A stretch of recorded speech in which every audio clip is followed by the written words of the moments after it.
Overtime! What's up, responsible players? We're back with another RIFTBOUND and Down, baby.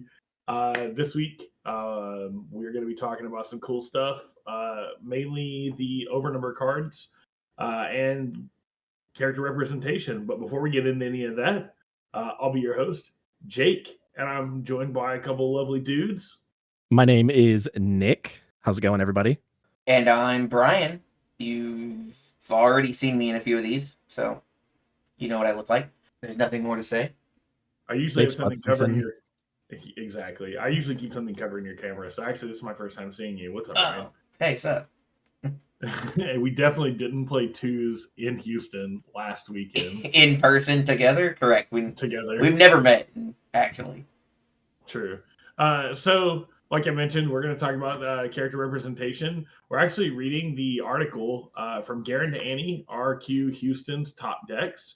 We're going to talk about mainly the character representation, and then we're going to run through some of the decks that we think are kind of interesting, that won the best of, and maybe analyze them a little bit and see what they're doing that's different from other people. If anything. So I'm going to run through some numbers. We're going to talk day one numbers first. I'm going to run through this list of characters, and we're gonna see what character representation looked like for day one. Makes sense to me. Kaisa. Well, what? How many players were there for day one? It's a great question. Let's do some quick math. That's a great question. Calculating quick math tells me that based on the hero numbers, there's 1,122. That doesn't seem right. Well, that wouldn't have been the whole tournament number. I don't remember what the actual final, full available number was, but it would have been more than that, because definitely there were people who didn't play. Yeah, well, that means, that's just people that didn't submit deck lists, right? Yeah. So, which means we have, I think, a little over 100 people that didn't even submit deck lists that are not here for the hero count. Or possibly more. Or possibly more. And I would like to take a moment and say, that's whack. That is whack. Whack. You're going to go to this event. You're going to eat up competitive badges. And then you're just not going to play. You're not even going to try to play. You're not going to submit a deck list. Nothing. Come on. And on top of that, there were people at the event that wanted to buy these badges. They couldn't buy these badges that wanted to compete. They got out-clicked because of the way that they did the reveal for the link to sign up. Yeah, but we didn't need no stinking badges. Shame on you. Shame on your cow. Come on. That's not even the quote. Anyway, it doesn't matter. It does the right quote. It does suck that we didn't get to compete because I really wanted to, but come on. It is what it is. We live in a society. We do. Bottom text. It's something. Let's move on. So Kaisa, we had 372, and that was the most. Master Yi, we had 166. Annie, there were 122 Annies, so more than I thought there would be, to be honest. 59 MFs, 64 Titos. Also more Timos than I thought there would be. 43 Victors, 25 Yasuos, 23 Darius, 21 Blind Monks, 20 Volibears, 63 Aries, 56 Daddies, Set. 31 Leona, 24 Jinx, 21 Lux, and 13 Garen for day one counts. For the math, that puts Kaisa at, they break it down for you here. Kaisa was at 33% of the whole field, which is huge. That's so many. That's such a big... I think it's crazy that it's so many, but Kaisa wasn't even in top 4. Yeah, I think one made it to 8, and I think that's as far as they got. Yeah, number one Kaisa player managed to get to I'm not stalling, you're stalling. Yeah, number 5. Beat right outside of top 4. Yeah. So they lost to probably the Annie that won. With Going into day 2 with 42% of them being Kai'Sa. Yeah, well, we can talk about the day Crazy. 2 numbers in a second. The only number that kind of surprises me here is Annie being in 3 digits, just because like she wasn't really on my radar. See, she wasn't on your radar, but I would like to point out, and I said this when we started seeing tournament results for some of the cash tournaments and looking at like some of the trends.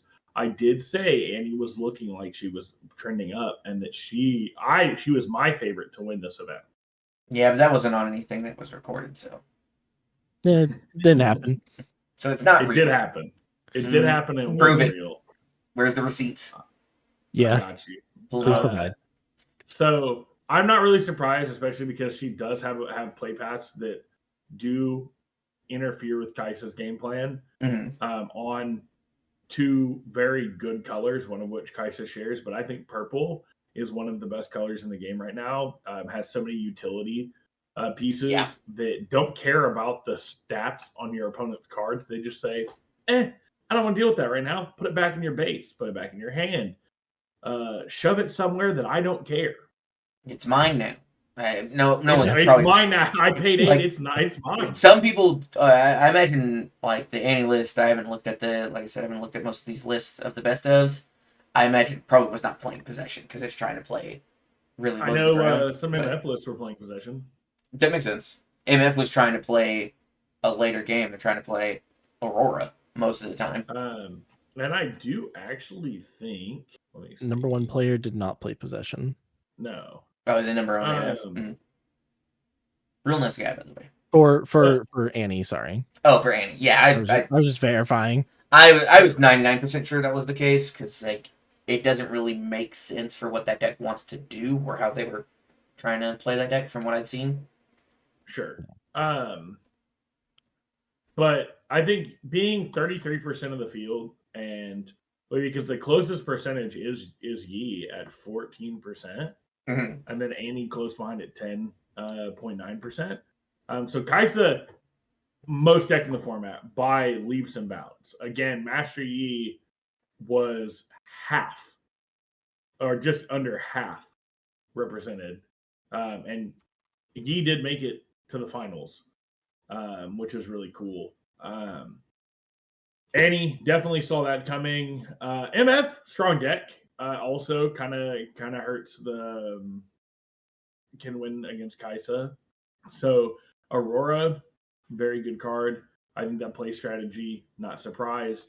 Teemo, there being 64 Teemos, that is probably more than I thought, but it's also more than the MFs. Like I figured MF would be like around Annie numbers. I figured there was going to be about 100-ish. Yeah, that was kind of my thought too. Maybe Aurora is just like was kind of hard to find, and so it's not worth it necessarily if you're not going that route. Because I know some Yis are probably running that route as well, and getting free stuff that's almost impossible to touch at that point.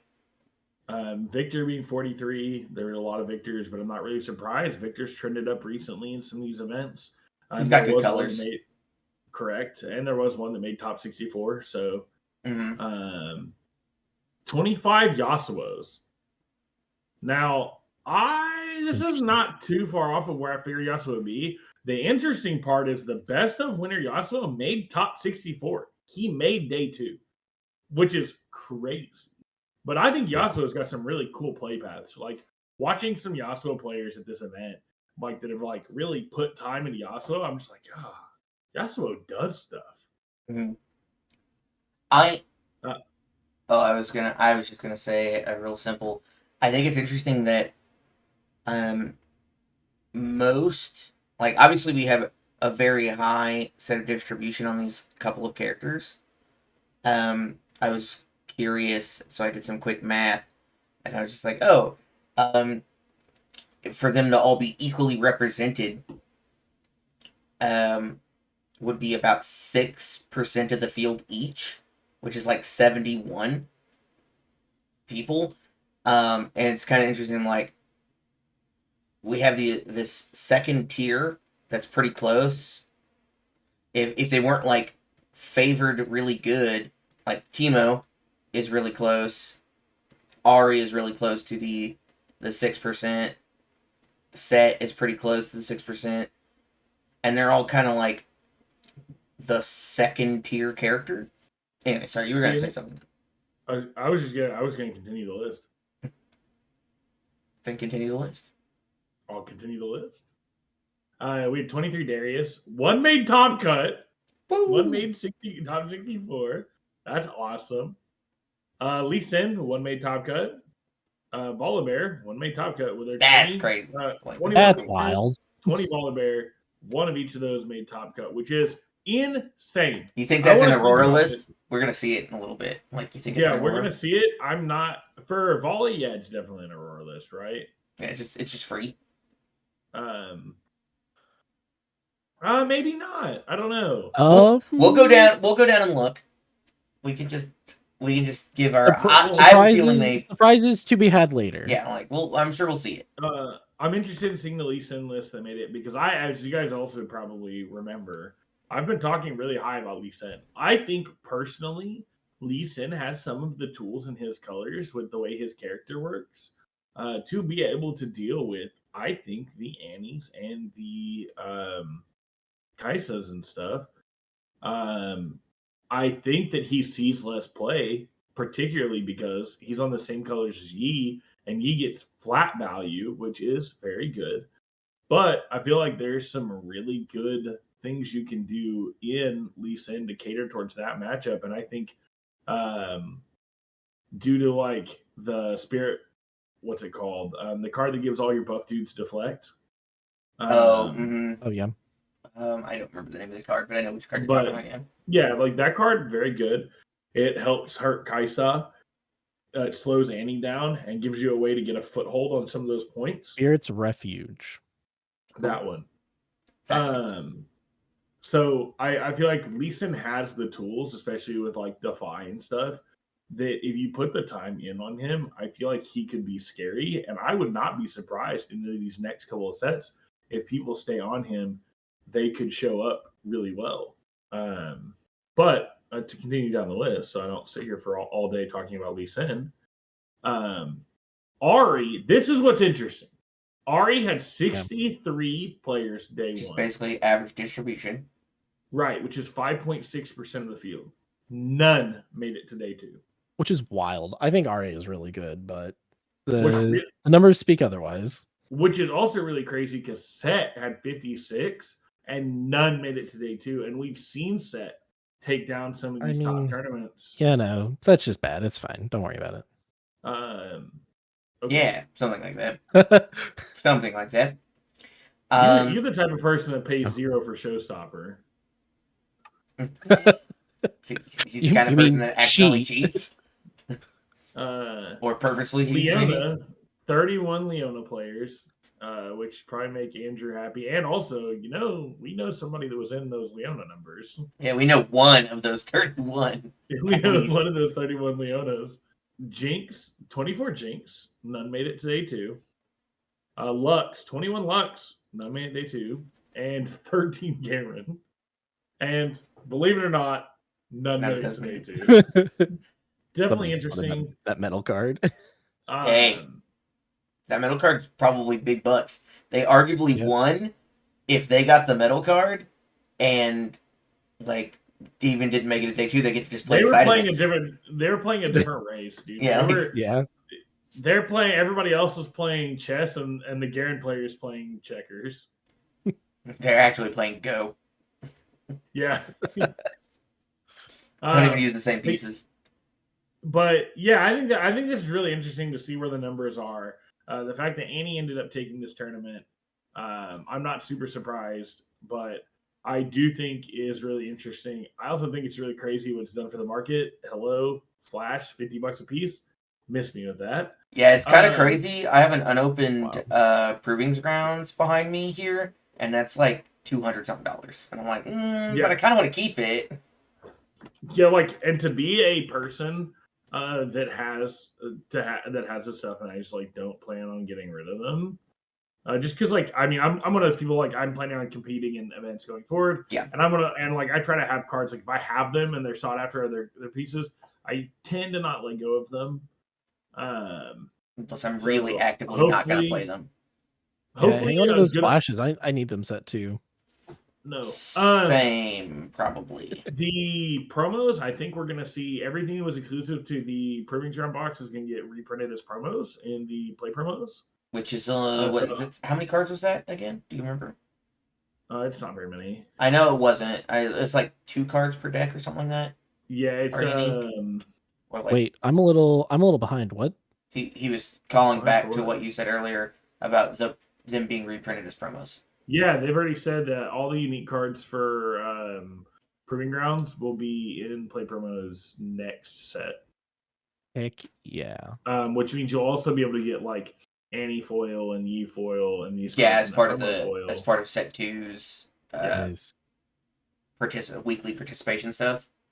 Yeah, so there were 2 champion units, and then there was 1 card in each color and a signature spell. Yeah, that were unique, I believe. Yeah, obviously all their signature spells were unique. In each deck. Yeah, so there's a little bit more than I thought, but still, I mean, it's the right choice, and it just makes. I think it does a good thing where, because one of those decks, or arguably like 2 of those decks, are sought after, either because they have a couple cards in them that are good, or because those leaders are good. It will make people engage with set 2's week-to-week play, which I think is just smart, and nicely can bring down the market a little bit on some of those cards if they don't want to reprint the whole Proving Ground. Yeah.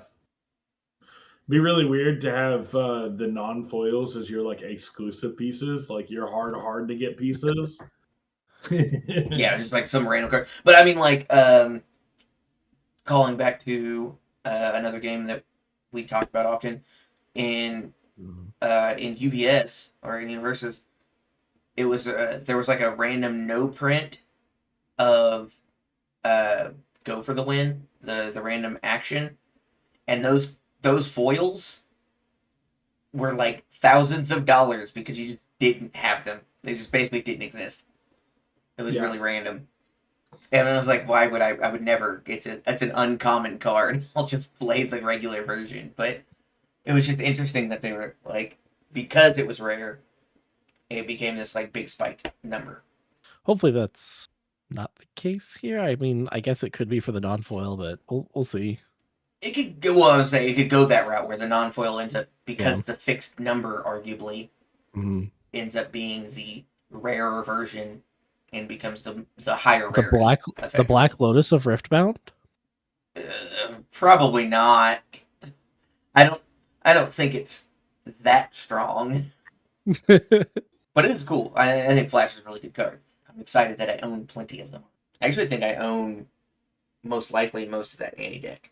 I haven't looked at it yet, but I probably own everything for it, hopefully. I can put it together. And then you can pub stomp your locals. No, I play starter deck lead, so I don't touch the cards in my Proving Ground and stuff. For day 2, really, Kai had 27 conversions, which is 42.2% in the top 64. Mm-hmm. Yi and Annie both had 11, which is 17.2%. And then we had 10%, 10.9% for MF, which had 7 conversions to top 64. And then Timo had 3 conversions. This is actually really surprising me. I know the number's kind of low. But 3 converted into top 64, which is really cool. And then 5 uniques in Yasuo, Darius, Lee Sin, and Volibear, and Victor. Yes. Timo had 4.7%, and then the one inners had 1.6% across the board. Yeah. So to move on, talking about the best of decks, we're going to start off with Leona. The best Leona placed 234th. And got a banger card for it. So Goes to show, if you have a deck that you really, really like playing and you really, really, really, really, really want to just put your time in on that deck, if they keep doing this best of, like these, from what I understand, the best ofs are crazy expensive. Yeah, they're big number card, like big money card. At least currently. You can go place 234th, and that's probably several $1,000s worth on a card. Yeah. It's very, very, very unlikely that he didn't make a bunch of money for getting that. Assuming he sells it. Assuming he sold it.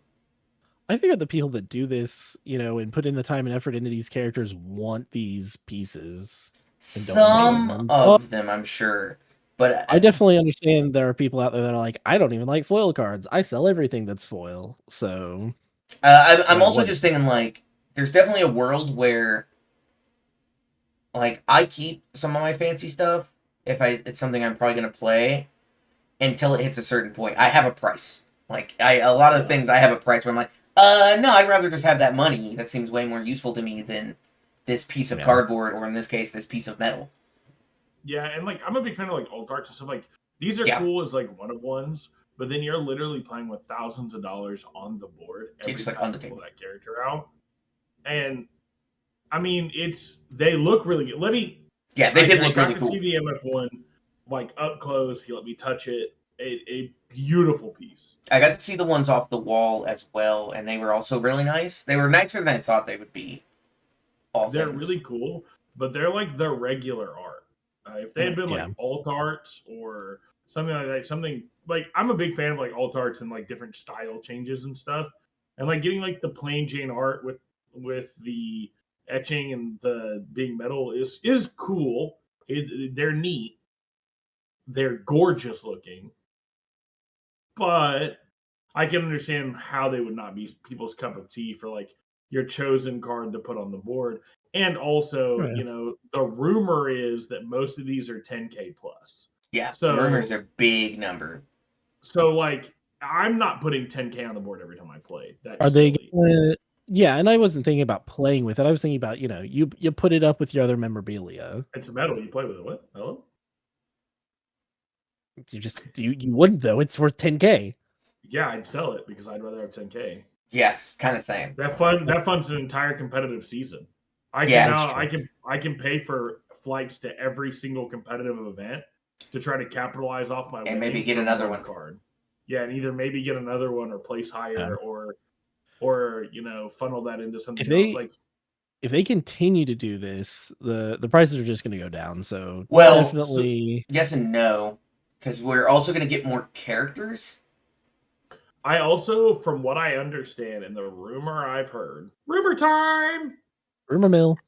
I know we don't want to talk about leaks and stuff, but I have heard a rumor, quote, quote, quote, quote, rumor, that it's going to be the current set like the regional is in. Sure, so like the Vegas regional is going to have the next 16 characters and not these. Yeah, because like I think there's I think there's supposed to be like 2 regional calls or 2 events that'll have each set.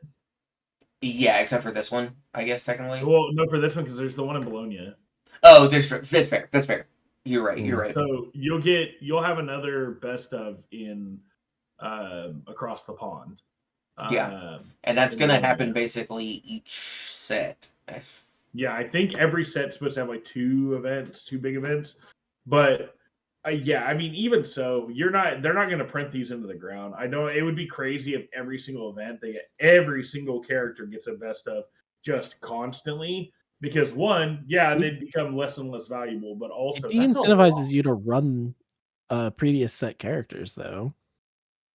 Unless they're good. Like there were 300 and something Kaisa players that weren't worried about the best of. Well, they were thinking they were going to be the best. Yeah. Sure, whatever. The best of everybody. They were thinking they were going to try and win it all. Which I think is what you're trying to get at, though, is like next set comes out and I have to pick between 32 legends instead, and I still think that Kaisa's probably still pretty good. Annie's probably still pretty good. Not too much longer, and we'll figure it out. Yeah, for sure. But I just meant Yeah. like those. If I'm not wanting to compete for those 16 metal cards, I then have the option of going, well, what do I think is still the best deck in the room, and try and win the tournament. Because it's not like if the Annie player hadn't got the Annie card, it's not like they didn't leave with a bunch of stuff. Yeah. Also, one thing to note is that Vegas is a couple of weeks after the launch of set 2. Oh yeah, it's like because it's the beginning of February Like 2 for weeks. It's set 2. February. Yeah, and then Vegas is the last weekend of February. So. Yeah, it's like the last day of February. Do we know when tickets for that go up, or has that already happened? Cool, soon. I don't think they've gone up yet. I've not received any kind of notification about that. If they did go up, and I'm supposed to at least get the email notice. Yeah, I hope so. Gotta try to get into that one. But yeah, I don't think they're gonna keep doing best of for like everything. If they do, awesome. I mean, it'd still be cool. Like they're still gonna be good. I mean, yeah, even if they're not like, even if there's like 5 of these in the world, like 5 is not enough to impact the price that much. Especially if you do get people that are like just attached to these legends, running them at the events, then you are more likely to find people to keep them. And there will also probably be a mad ladder too that's like, this is my character. I'm gonna go to every event and I'm gonna collect all of them. I'm like, or they're just like, they're actually gonna put $10,000 on the table every time. They're like, no, I won one and now I'm playing it. Yeah. And like if you do like playing it and you want to put, that money on the table, that's cool. I mean, yeah, totally. It's really sick. There's just like, I know a lot of people without question are gonna go, I'd rather just have that money, especially if you're a competitive player. It can fund your entire competitive season. Yeah, like now pay off. Now to loop us back though to the Leona. Yeah, back into the Leona that deck. Was the top of the herd here. They sideboarded Hidden Blade. Yeah, I thought that was interesting. There was none main. I saw the 2 and I was like, yeah. Where are? What?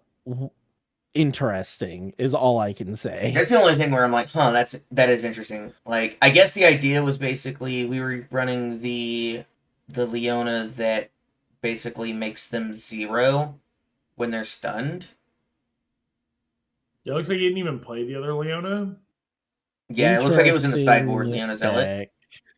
Oh, yeah. No, Leona Determines the one that attacks stuns. Oh, you're right. Yeah. So Zealot is the one that minuses. Okay. I flipped them. Okay. So I think they were just on the stun package and just knowing that they could probably kill something when it's stunned. Yeah, like that one, like you just take in and stun stuff. It can help take over if you're worried about like Aurora, because you're going to go in and be like, okay, cool. I'm going to sit here and hold for whatever. I'm going to hold both zones. I see some small to the ground stuff. You've got Rune Prison. One Fiora is interesting. I probably would have played like 2 or 3 in this list. 4, 7. They wanted the set instead. I mean, the set is very good. Like the set Kingpin, the tank is good. The big thing with the Fiora, though, in my opinion, when you give her you stun something and give her the buff with Leona, she's now mighty. She now has deflect, ganking, and assault. Yeah.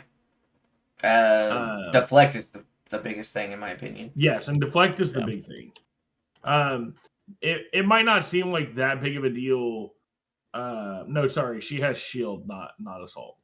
Yeah, I was like, I think she goes defensive, but yeah, like that gives you kind of the play pan, like because they're playing 3 on guard, 3 discipline. You're playing the defies for the defense. You've got Rune Prison, so people try to like just outright fight her.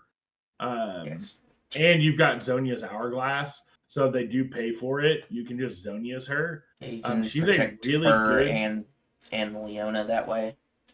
Yeah, and like she's a really good thing to stick on a battlefield and just go, I'm gonna put her with set Kingpin, and they're gonna be big. It's gonna be a really hard thing to get, and I'm just gonna hold. Especially because like in the meta, kill spells and like stuff like that are really big. So the deflect keeps it even, and if you're playing that around Zonia's, she doesn't die, so I believe she doesn't lose the buff, so she just goes back to base. Yeah, it's definitely interesting. And maybe that might also be why we're not playing a bunch of them, is because we feel like we can just protect her and protect like the Leona in the set. very easily. We're playing 1 face breaker. We're playing 3 calls. 3 stalwart. Like, it looks to me, this list says I want to put a Leona or something in my base, and I want to have like I want to put something like the Poro or like something small like on a thing and hold it, and I want to try to like maximize holding both. Mm-hmm. I mean, you only have to do that a couple times to win. Yeah, and their sideboard was like the Zealot, which is the one that like if they're close to winning, their stuff's 0. They had salvage. Vengeance. Aurora. Yeah, 3 salvage, which for the Aurora. 2 hidden blade in the side. I think hidden blade in the side, because of like all the stun and stuff, you're probably winning fights. So you probably don't need the hidden blade. It's just for like if they're playing stuff in game and I just can't answer it. That's probably also part of like the Aurora package, or like the notice they're playing 1 key thing and I just have to keep killing their stuff. Hidden blades probably come in. Vengeance also kills stuff. So it looks like most of their defense was, or most of their sideboard was, I need to deal with more things or bigger things. I'm gonna put guaranteed kills in for sure, and then 1 wind wall. Yeah, pretty much, and then an extra cancel, effectively 1 big cancel. Their battlefields were Grove of the God Willow, which makes sense. You're gonna want to draw the cards if you're planning on getting on them early and holding them, especially having shield and stun effects in place. I can definitely see how this can net you a couple of cards. Might be a little tricky against purple. They don't want you to have them. You're not going to have them. But that's fine. And then Monastery of Hirana, because Leona generates buffs. This is the one that spend a buff when you conquer draw. Yeah. You can spend it to draw. And then Windswept Hillock. Is the... Oh, gosh, which one is that? It's the one that gives ganking. Ganking. So, okay, that's what I thought. I was like, is that the ganking one? So that also helps. I think that one's also very good because the Leona has shield. So when you take something, it's hard to get her off of it. But that if you prioritize taking the one with ganking, she just go, "Oh, you took that one from me. Boom. Let me get back up. I'm still a threat." Yeah. So I think these are some cool choices. I mean, I'm no pro player. I didn't get the best of Leona. I know Andrew's been playing it, so I've looked at it quite a bit. And I think this makes it cool. I think this is a really cool place to start if you're looking at playing Leona. And kind of one thing I always recommend is if you're looking at these tournament reports and stuff, you're not particularly a deck builder yourself, or like you don't know where to start, and you're like, oh, I really want to play this character. This character's cool, but I don't know where to start. Looking at stuff like this is very good. Yeah. And you can go, oh well, I don't like seeing this card as much. I'm gonna knock a couple of cards down. Or I want to see this card more. Let me get some more of it. So I think this is a really good list that has a proven decent result that people can look to and go, this is my starting list for Leona. I'm going to tweak this. Mm-hmm. Congrats. It says Frodan. I don't know if that's like his Riot name.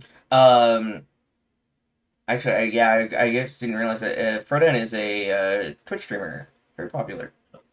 Oh, okay. Sick. Congrats to him on getting best of Leona.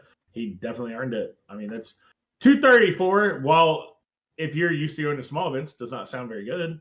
In a 1,100 person. Yeah, I'm like out of 1,000 that's people. Pretty good. Yeah, you're top. Good. When you're top 20%, like it's the same idea basically in a 200 event getting 20th. So then we'll move on to the next one. Bryan, you want to run us over this next one? Sure. It's my girl Lux, Lady of Luminosity. It was the overall ranking was 167th. And I'm like, overall, we have Lux Crown Guard as the champion, Blast of Power, Consulted by the Cold of the Week. I'm a little surprised that I don't see Watcher in the list with something that's playing blue. Maybe they didn't think that they could afford it. I'm not sure. Yeah, I mean, when all your spells have to be 5 or more to get your effect to draw, I get that. It's just really good card. They're playing a Harness Dragon. I think Harness Dragon is cool. Yeah. Play it and kill something and have a decent sized body. I'm sure Brian and I have talked about this quite a bit. I'm like pretty high on Hardest Dragon actually as like a card. I think that card just Hard Dragon keeps staying decent. If you're already in control, getting to kill something and then having a body is very good, or to like restabilize. But yeah, like we have Soaring Scout. Plenty of cool things make sense. Cold a Week as a card I think is good.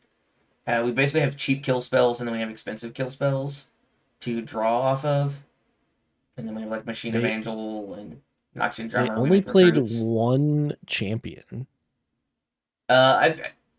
When I was seeing lists from like the Chinese list, that seemed to be very common, where you weren't really running multiples of your own character because you had one guaranteed. Yeah, plus on top of that, like she's just a mana dork. So and she sits in base. Like most people aren't gonna bother killing it. I mean, if you have something that just kills it in base, you probably will, especially if you can do it quickly without benefiting. Like if it's something that doesn't benefit them very much, or you don't have to spend a lot to do it, taking her 2 mana off the board is good, especially if you know they only play one. But I mean, Lux Crown Guard is just a mana dork, so I can see why you would only play one, maybe one in the main. She's good mana dork though. I'm not saying she's bad. Oh yeah, no, I was just saying in general. I'm like, she's a good one, and you're allowed to play more than one, have more than one on field. So like there is like, it's not like there's a legend rule that you're stuck not getting to play the second mana dork and just really pay for stuff. Yeah, but she only has 2 might, so like I can. She's very killable. Yeah, I would probably play 2, but I mean, obviously, I didn't place in this. Same thing. I didn't play her. Didn't place it.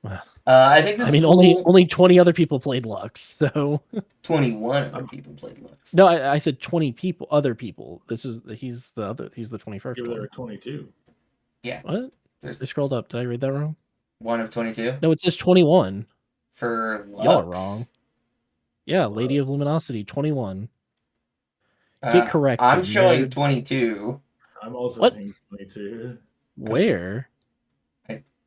I don't know where you're. I see what you're looking at. So you see 21 on like the day one. So on his profile right here, it notes 22. It says 1 of 22. Okay, so we're both right. Take that. Okay, fine. And then there's nothing really crazy about the battlefields. Aspirin's Climb to get them more time. Biomoz is kind of interesting, I guess. That's the one that says they can't move away from it. Yeah, they can't move back to base. They have to basically. Which is really good. If you're playing, I mean, that makes a lot of sense if you're playing like, what's that card? Falling Comet, because it only hits at a battlefield. Mm-hmm. So you move to that battlefield. I'm going to spend 5, draw a card, deal 6. So you can't move away from it. Yeah, that's true. But like the list is cool, makes sense to me. Congratulations to Ryan Empire. Yeah, you're playing Century to see your cards, Unchecked Power. You're playing a bunch of kill spells. Yeah, you're playing both real kill spells and damage spells on blue, or the ones that exist on blue. Imperial Decree, interesting. Machine of Angel, playing one main, one side, interesting. I think Noxian Drummer is a cool card. So you're playing like a bunch of like very cheap token generation stuff. You make dorks and just protect them with your good spells. Yeah, and try to kill other stuff. It looks like to be the point of this deck, which I mean, it makes sense. I'm interested to see if Lux pops up more. I think Lux could be really good. I think we need a couple more sets before she's really good. At least. Yeah, I mean, anything that costs 5 can be slotted into her. I feel like she has some tools now, and getting the draw is very good. She's on good colors. Mm-hmm. I'm interested to see how she continues to develop because I think she's got solid bones. Same. I'm excited for her to become good, like more conventionally good, and then I can play her and not feel silly. Great. That's why nobody will ever remember your name. True, probably. Nick, you want to hit the next one? Sure. Up next, we have Garen, Might of Demacia. Overall ranking, 156, higher than the last two. I'm surprised, to be honest. Yeah, we're going in order of their rankings, by the way. That's how this is sorted. Well, that spoils things a little bit. How dare you? I was just impressed that Garen made it so high, I am too. high in the rankings here. Man was probably rocking I mean, it's there's nothing really crazy here, except I mean, like the Dead Bloom is a good choice. Just out of the like, everything else seems more basic for this deck. Runs Aurora. Nothing like super hard to get a hold of. Am I blind? There's 3 Dazzling I don't see Aurora. Dazzling. Oh, there they are. Never mind. Right above Dead Bloom. I can't read. Yeah, I can't read. It's fine. Don't worry. What's really interesting to me is he's playing 3 Divine Judgments. Yeah. Yeah. And He's never getting his ability off. True. I That's think what I'm his seeing. goal is just to like just benefit off the color combo. He's got a good. I mean, I think these are good color combo. Personally, I think it's interesting. I feel like you could tweak. Like, I feel like maybe tweak some of these numbers, but like this, I feel like this is a really solid deck. Like, this is like, if you're trying to play Garen, this might be a deck to like carbon copy, just because like you're playing good cards. Obviously, you're playing the Catalyst and the Dazzling Aurora. Like, you're basically playing the Aurora list, but you have access to stuff that MF doesn't. A different top end. Yeah, like, and you're like, you have Hidden Blade, you have the Divine Judgments, which MF doesn't get. I think oopsing Harness Dragon is funny.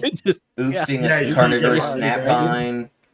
Dude, some really cool Harness Dragon, he's playing 3 Harness because you Dazzling Harness, dude. Oh my god. Yeah, that's what I'm saying. Like, oops, here's a Harnessed Dragon and you kill their thing is cool. Oops, everything's dead. Stormclaw Ursine is cool too. He's like, yeah, I got a big dude, he's tank, and also I'll channel a rune at the end of my turn, and then we'll go on from there.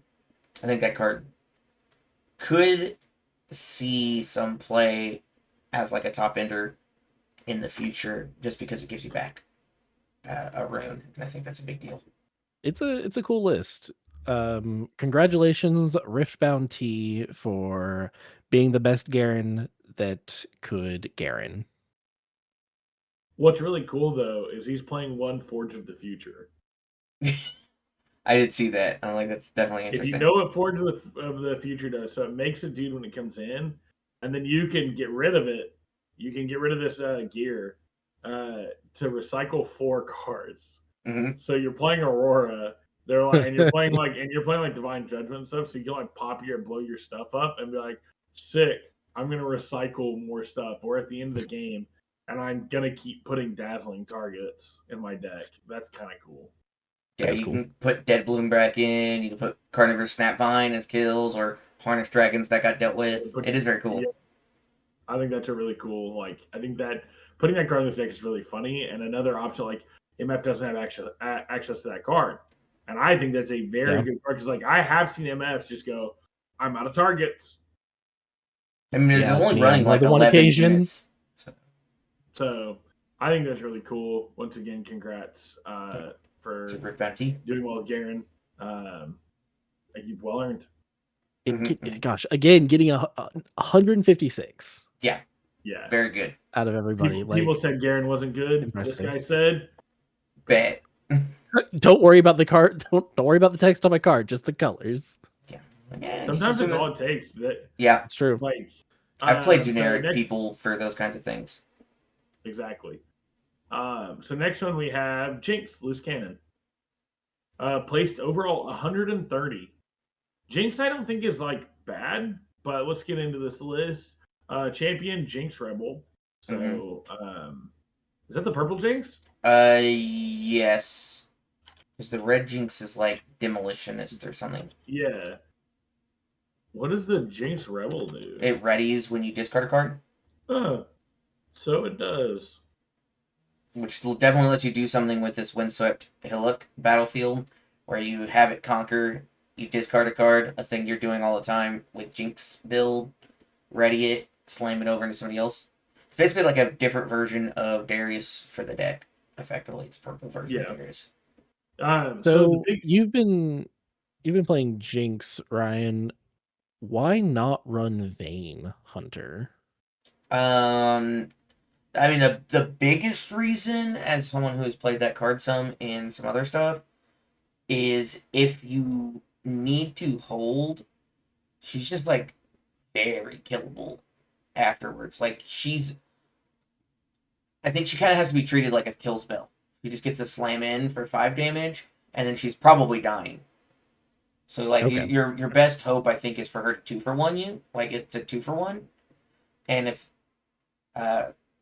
if you can get around that, then she's probably better, obviously. But like she's basically just I hit for 5, I lived, or I don't live because they killed that one, because that's the only thing you have, and then like at best you can get a kill spell out of their hand, so you don't earn the extra free point, or they just attack with like the assault Poro, daring Poro can just kill her afterwards. And Okay. that feels pretty bad. I just think that card's interesting, so I was curious. I do think if you can afford to pull her back and not necessarily hold for the additional point, then yeah, I think she's pretty cool. And I could definitely see a world later where she just like kind of goes up in stock when maybe we get a vein. I say maybe we'll get a vein at some point, but what's really interesting about this list is they're playing Unlicensed Armory, which is discard 1, tap, choose a friendly unit. The next time it dies its turn, you may pay a red power, to recall it exhausted instead. Pretty cool. it So also lets you do that with Jinx Rebel. You can then basically ready her to go fight more. If you it gives you a guaranteed outlet to draw because it's tap, whatever. I think that's really interesting. 2 fight or flight in the main board. 3 dairy. Obviously, it's red. You're playing the dairy. Dairy's so good. 3 Trifarian's so strong. 3 Chemtech Enforcers. Of course, in Jinx, you're playing Chemtech Enforcer. You got Scrap Heaps. Yeah, you got the 3 Scraps. You got the 3 Flame Chompers, which I think is a really cool card when you're discarding a lot. Yeah, you've got 2 Kaisa, 3 Legion Rearguard, 3 Noxious Hopeful. These are all very just like double really ride pieces. 2 Vi. Like this all makes sense to me. Nothing weird here. I think it's interesting. 2 Super Mega Death Rockets. I think it's fine. I think because it's really easy to get back. 1's probably fine because if you see it, you can just discard it, get it back, whatever. But I also noticed they're not playing that many kill spells, so they just want to fight. Honestly, I think that's what red, purple, like when you're on the discard package. I honestly think that's probably like the best way to try and play it because you're not trying to guarantee particular cards in your hand, so you're like kind of just playing on your turn, and you're trying to drop everything so you can draw more cards as Jinx. So that makes sense to me. Sure. Sideboard being 1 fight or flight, 2 Rebuke, very good sideboard. Rebuke for sure. 3 Sneaky Deckhand. I like Sneaky Deckhand. I think that card's cool. Think I'm becoming very high on Sneaky Deckhand, and I think this should have been a main board inclusion, but again, I didn't top of this list, so exactly. The 3rd Mega Death Rocket, for when you really want that one is questionable to me because I really don't think you need 3. It's also possible that they never brought this in, and it was just to have a legal sideboard. That's true. And then 1 Vi Destructive. If your Vi's are getting targeted, which I mean they probably are. I mean it does. You get to do the whole Vi thing that Annie does as well. Yeah, exactly. Which you see the 2 Ride the Wind in here. You see the 2 Vi's. Yeah. They're obviously doing that. That's a really strong combo. I've seen a lot of games end because of that combo. So, and because if you do play all your stuff, discard your stuff, and you're playing with your 2-3 cards in hand, like you're only getting to play. She lets you if you have 1 or fewer, so she lets you minimum 3 every turn. So if you don't have ways to draw mid-turn, which you probably don't, you want to see more cards per turn. But this is a different way of seeing more cards per turn. For sure. So you want to like either slam stuff out and get value for your cards, which is like anything you are discarding, you're going to just try to discard like Flame Chompers or something that you can get back to value from the graveyard. Good list. I like it. Congrats to Eric on your best of Jinx placement. You earned it. And Brian, you want to take us to the next one? Yeah, so the next one is a favorite of at least somebody on the channel, Set the Boss. got an overall ranking of 102nd, which is very good. Basically in the top, like, 8%. Like, I'm looking at the list here, running Kingpin in as the champ. We've got Arena Bar, we've got Call to Glory, we got Cythria, 3 Fiora, First Mate, because of course that card is wildly good. Pit Rookie. Like, this list makes sense. Kiana, of course, is very good. Triple Showstopper. Yeah, very cool list. Not anything I wouldn't assume is going to be in these two colors with a character that cares about buffs. I play set. I play a lot of set. This list is quite a bit different than mine. I actually wasn't playing more than one arena bar in my original list, and then I moved to 2. I think your 3 arena bars is probably too much. You don't want to see that card very often. This is obviously I didn't get to play in the main event. I didn't get to play set. I don't know if I would have done this well. This list isn't too crazy off mine. He's playing 2 set brawler. I play 3. He's playing set Kingpin, 2 in the main board. I play 2 in the main board. 3 Showstopper. You play 3 Showstopper. Yeah. He plays 3 Fiora. I play 2 Fiora. And then his Kiana. sideboard, yeah, like I've played around with my Kiana numbers a little bit. He plays 3 Sabotage in the main board. Mm-hmm. I don't play any Sabotage in the main board. I play 2 in the sideboard because I do feel like if you're not in certain matchups, it clogs your hand. And like, yeah, you can pull something, but like usually the value is better put somewhere else. And if you're playing against green, like you can get a Defy out of their hand with it because most of the time they'll just go, no. I mean, I get the idea. I was just going to say, I think Sabotage is pretty good in a game where our spells are pretty good right now. Yeah. And so, like, because you get to target those and then you get the information on the things that they're going to play. And obviously it's just, like, non-units. So, like, you can get rid of Aurora. You can get rid of the kill spell that's going to make it so much harder for you, etc. Like, I think it's a pretty good card into, like, if I'm someone like Set, who gets to keep my good units because I gave them the buff and I'm spending. I think it's a good idea.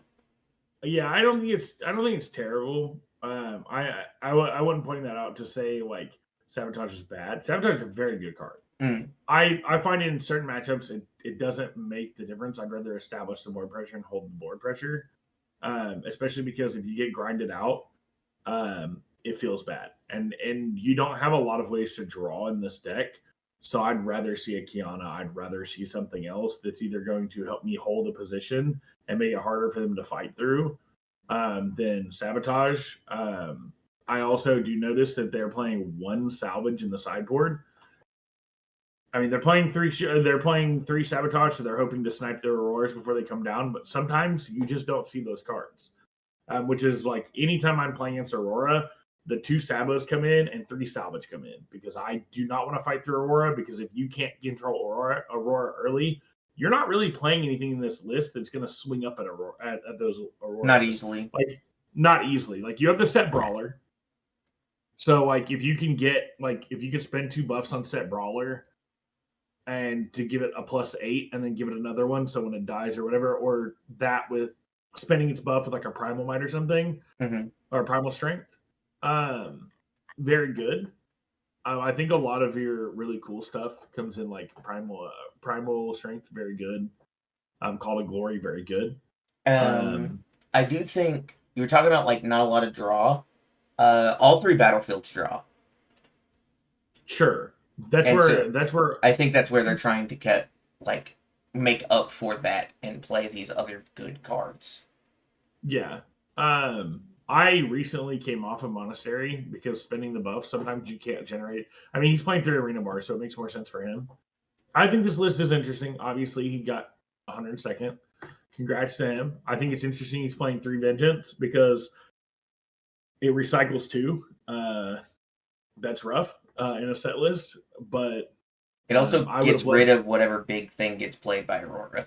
I think overall, like you said, I don't hate this list. I'm not none of my criticism. It's just like to show the difference between players. Like I play a little bit different than this person plays, very obviously. Sure. I value a little bit more of holding and micromanaging the battlefield, and I feel like this list is more like I'm gonna grab a battlefield. I've got my things to try to stop you, and I'm gonna try to hit you early and get those battlefields. Whereas I'm gonna hold. I'm gonna try to fight you a couple times, and I'm gonna try to out resource you through guys.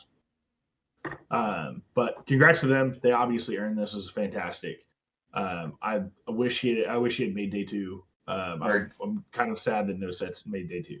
I think the coolest sideboard card is the one Daring Poro. Yeah. One in main, one inside. So sometimes you really need those early because I feel like when you're playing set and you don't see a turn 1 unit, it kind of sucks. Well, I'm looking. I mean, he has a decent number of turn 1 units, but I think it's funny that it's just in the side. Sure. It's like a but even having these turn 1 units like Cynthia or Kit. Cytheria. Yeah, Cytheria, Daring Poro, and Pit Rookie.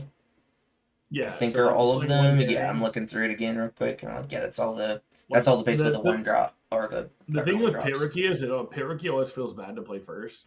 Because you play Pit Rookie first, you just go, oh, I give a buff to nothing. Nick, you want to lead us into the next one? Yeah. So the next one is Ari, ranking overall 98, made it into the top 100. This is the character I play, and so this is really exciting to see. Just like no set in day 2, no Ari in day 2, unfortunate. So their main deck is, of course, running the 3 Defy, 3 Discipline, 3 on guard, 2 Find Your Center, which I don't run personally, but I can see the use for, 2 Lecturing Yordle, 3 Ravenbloom Student, 3 Retreat, 2 Sonia Harmonious. I do like Sona, which I find a bit interesting. Sona. And so I've seen some other people run this, not necessarily with Ari, but other green decks. So that's pretty interesting and will give me food for thought. 2 Sprite Mother, 3 Stalwart Poro, 3 Stupefy, 2 Tasty Feyfolk, 3 Watchers, 2 Time Warps, which seems a little overkill, but I mean, if you can get it off, it's a great card, especially with the champion that they're running, which is the same one that I run, which is Ari Alluring. Score an extra point, super good. They're also playing 2 Watchful Sentries, 1 Wind Wall. List seems really solid. Makes sense to me. I might give it a shot. See how I like its play style. The sideboard is 1 Ari Inquisitive, 2 Charm, 1 Dr. Mundo, 1 Foxfire, 1 Mystic Reversal, and 2 Rune Prison. Yep. Definitely different than the way I play, but I like this list a lot. The battlefields Aspirant's Climb, Grove of the God Willow, and the Dreaming Tree. All pretty solid, all work well with what Ari's trying to do. And I can't see anything that I would really change in this list. I've seen a bunch of different micro changes for the Ari lists, and this one's just as good as some of the others I've seen. Yeah, for sure. I know other people are playing Blitzcrank and Charm. Blitzcrank's so cool. In the main board. So those were Charm in the sideboard instead of the main is a little different, and Blitzcrank is really cool. So that could be an alternative, but I mean, top 198 out of over 1,100 players is really good. Yeah, they were either I'm happy to see, or they are seeing the sauce better than we are. Yeah, so really happy to see an Ari make it that high up in all of this. Do you guys have anything to add to the Ari list here? All that makes sense to me. I think Sona is really interesting because this is probably a card that would have been. I mean, I had the idea just to be able to play these other cards and defend on defense. I'm assuming with the re-ready. Yeah, the second Time Warp is a little interesting, but I get it. I see what's going on. It makes sense to me. I think it's a cool list. I'm not playing her, but this is a cool list for sure. Yeah, I like this list for sure. I think if you're playing obviously you're planning on playing a lot of defense, the on-guards, the defies, but having like the 3,000 tail watchers and the 2 Tasty Faithfolk, they kind of like beat them back with like Stupefy, very good. Retreat also, they play a kill spell into your 1,000 tail watcher. You go, cool, I'll retreat it, I'll get to channel a rune. So next turn when I play it, I'm still up a rune. So, and making sure you have the mana for Defy, playing the Sonas. I think is really good. I think it's a really cool list. Yeah. Yeah, it makes sense to me. That seems solid. Kale, congratulations. I like it. I'm gonna give it a shot. We'll see how it goes at locals. One of those guys. That's your problem to deal with, Jake. Not mine. Yeah, it's like I don't have to deal with it. I'm not really worried about dealing with Nick playing anything. Ouch. Dang, that's so mean. I mean, play Teemo and Hyde cards. He's given up on set. That's what I just heard. I'm not giving up on set. I'm kind of like my set list. I feel like is like exactly where I want it. It fits my play style. Teemo I'm kind of playing around with. Plus, I like hiding uppercuts. So like I'm just like, I'm just like ducking. Somebody jumps on my battlefield. I'm like, psych, bam.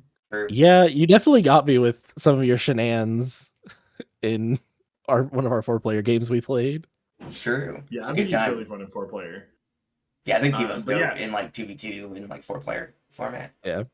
I think that's actually all we're gonna have time for to cover. I think expect us to revisit this either next week, or we might put out a video or two about this to kind of cover the ones we can get to talk to or talk about. Sorry, there are still several on here that we do want to talk about, but we're running over on time because I definitely want to talk about Lee Sin as I talked a little bit about it earlier. And I definitely want to talk about like Volibear and Yasuo. So yeah, and I want to talk about this Darius list because I like Darius. So expect us to come back to this topic either next week if we don't put out content on it before then. We probably won't cover the Misfortune or the guys that got top 4, just because we have an interview with the MF player actually. Interview. So if you want to know some of the ideas behind his deck choices, instead of us speculating, you can just hear it from him. Sure. Look forward to that. Check that out if you haven't watched it already. Thank you so much for watching, listening, wherever it is you're hearing the podcast. Riftbound and Down's been a lot of fun. As we continue our journey into Riftbound, get ready for set 2. We really appreciate it. If you like the podcast, please subscribe. Comment down below some of your favorite card choices from some of these best ofs, or maybe something that shocked you in a deck list. Yeah, and then and whatever that was. Hey, get your foot out of your mouth. God. But yeah, like the podcast if you like the podcast. Subscribe, turn on notifications so you get the noties every time we post a video. From event coverage to these podcasts. We love making content and we're going to keep doing it. Thank you so much for any and all support. I've been Jake.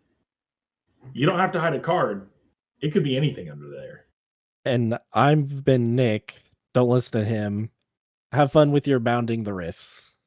And I've been Bryan. I guess that card could be a boat or something. It could be a boat. Banned.